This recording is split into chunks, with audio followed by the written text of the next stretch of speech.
क्रोमेटोमीटर के रूप में दिया गया है। दूसरी वाली है जो अपने पास मोबाइल पे, जिसके अंतर्गत सॉल्यूशन NH3 एथेनॉल के अंतर्गत लिया जाता है।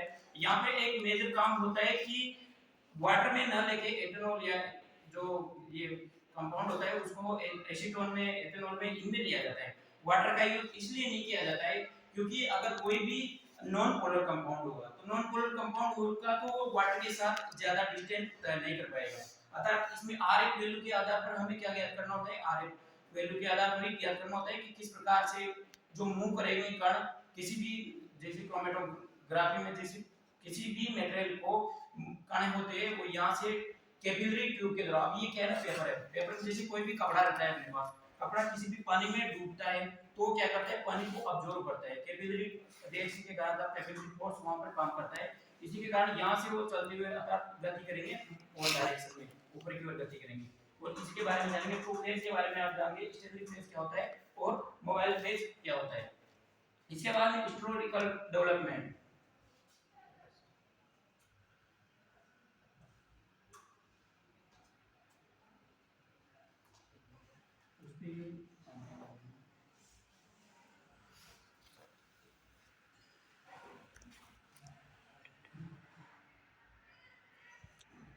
हिस्टोरिकल डेवलपमेंट अर्थात इसका इतिहास क्या है। पेपर क्रोमेटोग्राफी को 1900 में पहली बार क्या है ना, मिखाइल टस्वेट नामक वैज्ञानिक ने जो किया है, डिस्कवर किया था। उसके बाद में दो वैज्ञानिक थे, मार्टिन और सेंट। मार्टिन और सेंट ने 1942 में इसको क्या किया था, डेवलप किया था। डेवलप करने के बाद में 1961 में डिस्कवर किया था शेनन वेल ने।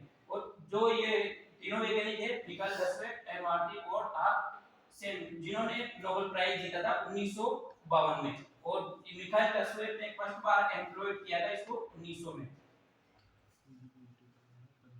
इसके बाद में टाइप्स ऑफ क्रोमेटोग्राफी, हम जानेंगे कि जो क्रोमेटोग्राफी है उसकी प्रकार क्या है, किस प्रकार से अलग-अलग उसको डिफाइन किया गया है। तो पहले अपन जानेंगे बेस्ड ऑन बीईडी के आधार पर। इसको दो प्रकार में डिफाइन किया गया है, जैसे कि एक कोलमैन क्रोमेटोग्राफी होता है, दूसरा होता है अपने पास प्लेनर क्रोमेटोग्राफी। प्लेनर क्रोमेटोग्राफी के अंतर्गत दो आती है, जैसे पेपर क्रोमेटोग्राफी और दूसरी होती है थिन लेयर क्रोमेटोग्राफी, जिसको शॉर्ट में TLC के रूप में भी जाना जाता है। जिसके बाद में दूसरा है फिजिकल बेसिस के आधार पर जो डिफाइन किया गया है वो दो प्रकार है, गैस क्रोमेटोग्राफी और दूसरा है लिक्विड क्रोमेटोग्राफी। लिक्विड क्रोमेटोग्राफी को फिर आगे डिवाइड किया गया है HPLC, जिसको हाई परफॉर्मेंस लिक्विड क्रोमेटोग्राफी के रूप में जाना जाता है। और दूसरी है सुपर क्रिटिकल फ्लूइड क्रोमेटोग्राफी, जिसको SMSFC के रूप में भी जाना जाता है। लास्ट में अपने पास आता है किस आधार पर, कि सेपरेशन ऑफ बेस्ड, सेपरेशन करने के आधार पर हम क्रोमेटोग्राफी को किस प्रकार से अलग-अलग डिवाइड कर सकते हैं। तो इसके अंतर्गत अफिनिटी, आयन एक्सचेंज और जेल फिल्ट्रेशन के रूप में अपन इसको अलग-अलग कर सकते हैं। आयन एक्सचेंज क्रोमेटोग्राफी होती है, वो भी उसके भी दो प्रकार होते हैं। आयन इसके अंतर्गत एनायन और कैटायन, अर्थात एनायन को एक्सचेंज करने की और कैटायन को एक्सचेंज करने की।